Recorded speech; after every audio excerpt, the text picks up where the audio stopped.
सभी को नमस्कार। आज हम डिस्कस करेंगे कि करंट टाइम पर हमें ये देखना है कि गोचर द्वारा कुंडली में गोचर जो ग्रह को गोचर होता है बृहस्पति का और विशेष तौर पर शनि का, इन्हीं दो ग्रहों के गोचर के द्वारा हम वर्तमान समय में क्या इवेंट घट रहा है इसका बारे में पता कर सकते हैं कि आपका कौन सा घर प्रभावित हो रहा है इन दो गोचरों की वजह से। तो हम कैसे देखेंगे वो आज हम बताते हैं। देखिए, अभी आज तारीख है 13 अप्रैल 2025, रिकॉर्डिंग समय लिया है 12:40 का। तो अभी जो गोचर चल रहा है इसमें मीन राशि में गोचर चल रहा है। राहु, मरकरी, वीनस, सन, सैटर्न मीन राशि में चल रहे हैं और जुपिटर चल रहा है अपने वृष राशि में और मीन राशि में चल रहा है शनि का गोचर। हमें दो राशि का गोचर चलना है, शनि का और बृहस्पति का, गुरु का। तो इन दोनों के गोचर से हम प्रेडिक्शन लगाएंगे कि कहां से क्या घटना चल रही है।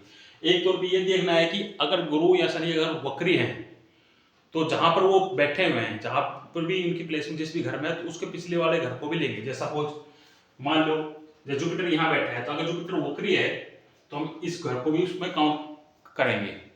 ठीक है, यहां से उसकी प्रेडिक्शन हम निकाल सकते हैं। लेकिन अब हम कैसे निकालेंगे, देखो अब ये सबसे पहले जो गोचर चल रहा है ये कुंडली हमारी गोचर की है।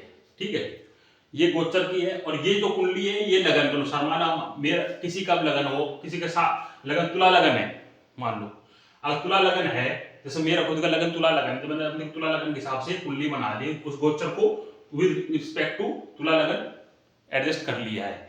तो सभी का जो भी आपका लगन है आपकी कुंडली में, जो बर्थ D1 चार्ट में, बर्थ चार्ट में जो भी आपका लगन है उसके अनुसार आपको गोचर को सेट कर लेना है। ठीक है, तो मेरा जब तुला लगन है तो मैंने तुला लगन को सेट कर लिया है।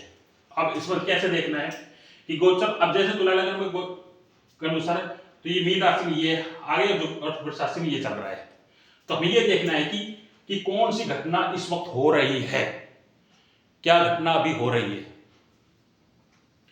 तो अब हमें देखना है कि जो भी जुपिटर और सैटर्न दोनों का गोचर किसी एक घर को, अगर एक घर को प्रभावित कर रहे हैं तो समझ लो उस घर की आपकी एक्सपेक्ट कर रहे हैं उसी घर को, तो उस घर के संबंधित घटना आपके साथ घट रही है, वो इंपॉर्टेंट उस घर के संबंधित आपसे हो रहा है। सपोज जुपिटर है, जुपिटर की दृष्टि एक्सपेक्ट पड़ता है 5, 7 और 9, 1 2 3 4 5, 5 6 7 और 8 9, 5 7 9 ये दृष्टि पड़ती है। शनि की दृष्टि पड़ती है 3 7 10, 1 2 3 इस पे दृष्टि पड़ रही है, 4 5 6 7 इस पे दृष्टि पड़ रही है, 8 9 और इस पे 9 और 10 इस पे दृष्टि चल रही है। तो अब हमने देखना है कि इन दोनों ग्रहों ने जो गोचर ग्रह है शनि और गुरु जुपिटर है, इन्होंने कौन से घर को दोनों ने मिलकर प्रभावित किया है, तो इसने किया है 12th हाउस को प्रभावित किया। अब इस समय वर्तमान समय में आपके जो भी इंपोर्टेंट टाइम चल रहा है इस बार में घर के समय चल रहा है। आप लगन के अनुसार आपने देख लिया कि आप इस तरह से प्रेडिक्शन निकाल सकते हैं कि अभी इस समय कौन सा आपका घर एक्टिवेट है गोचर के हिसाब से, और 100% वही मिलेगा आपका। ठीक है, अब जैसे 12 घर में तो अभी इस समय आदमी ज्यादा स्पिरिचुअल होगा। ठीक है, ज्यादा खर्चा आ रहा होगा उसके ऊपर और इन्वेस्टमेंट में पैसा लगाएगा ही, तो आज ऐसी प्रेडिक्शन निकलेगी इसकी। तो अभी ये 12th हाउस, सपोज मान लो जैसे ये 15 मई को ये चले जाएगा इधर, 15 मई को ये चले जाएगा इधर, गोचर चले जाएगा जुपिटर का, यहां हो जाएगा। तो अब इसकी दृष्टि कहां चली जाएगी, अब इसकी दृष्टि चली जाएगी, 5वीं दृष्टि यहां हो जाएगी और 7वीं दृष्टि यहां हो जाएगी और 9वीं दृष्टि यहां हो जाएगी। अब ये कौन से घर को प्रभावित कर रहे हैं, अब ये कर रहे हैं 3rd हाउस को।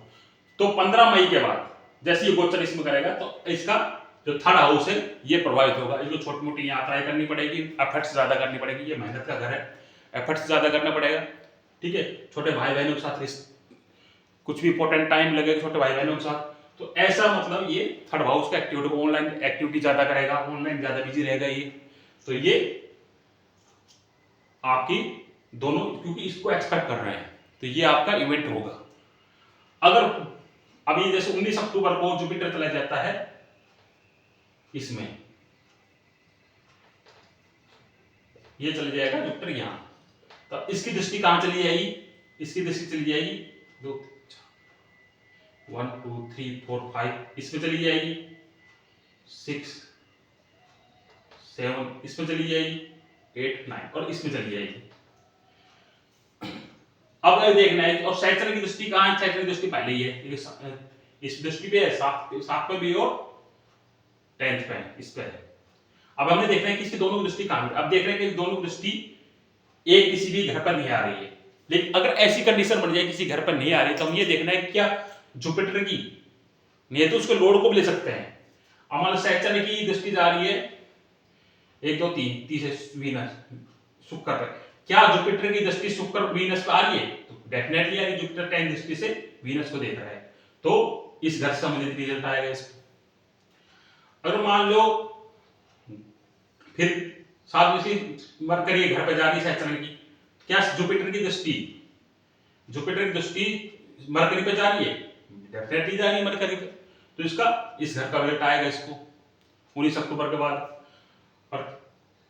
और फिर जा रही है सैटर्न की दृष्टि जा रही है जुपिटर घर पे 9th हाउस पे, क्या जुपिटर दृष्टि जा रही है, नहीं जा रही, तो इसको रिजल्ट आएगा इसका 8th हाउस का रिजल्ट आएगा, 12th हाउस का रिजल्ट आएगा। तो कहने का मतलब है कि जिस जहां भी आपकी दृष्टि जाती है, दोनों का गोचर का प्रभावित करते हैं, जिस घर को भी प्रभावित करते हैं, उस संबंधित आपको रिजल्ट आने हैं। अगर हाउस नहीं तो हाउस बोर्ड पर भी ले सकते हैं, ठीक है। ऐसे हमें ये देखना है कि अभी फिलहाल हमारे करंट टाइम में कौन सा घर का इवेंट अभी चल रहा है, ऐसा हम निकाल सकते हैं, ठीक है। समझ गए होंगे, धन्यवाद।